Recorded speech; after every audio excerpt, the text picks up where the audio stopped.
ஏப்பா பேசிட்டு இருக்கும்போது இடையில ஐயாவா வாடா வாடான்னு எதுவும் சொன்னியா? ஃப்ளோல ஏதாவது வந்திருக்கும். புலவுல ஃப்ளோல கெட்ட வார்த்தை கூட வரும் சில நேரத்துல. புலவுல கெட்ட வார்த்தை வருமா? டேய் அந்த ஆளை பாத்தியா? அவர் யாரை பார்த்தும் பயப்பட மாட்டார். ஏன்? ஏன்னா அவர் கண்ணு தெரியாது.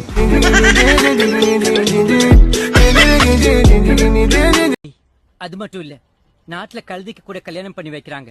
பட் கழுத வயசாகிற எங்களுக்கு யாருமே கல்யாணம் பண்ணி வைக்க மாட்டேங்கிறாங்க. மேடம், உங்க அப்பா வீட்டை சுத்தி மறந்தடிக்க சொல்லியிருக்காரு. கொஞ்சம் வாட்டர் கொடுத்தீங்கன்னா மிக்ஸ் பண்ணி அடிச்சிருவேன். Please madam. கருச்சட்டிக்கு இங்கிலீஷ பாத்தியா? தண்ணி கேக்குதே, கொடுத்து தோல. யாரா நீ? நான் தான்ப்பா உங்க புள்ள. புள்ளையா? ரேவதி பிள்ளையாடா? அப்பா வசந்தி பிள்ளையா? அப்பா கௌசல்யா பிள்ளையாடா? அப்பா என் பொண்டாட்டி பக்கத்துல இருக்கடா.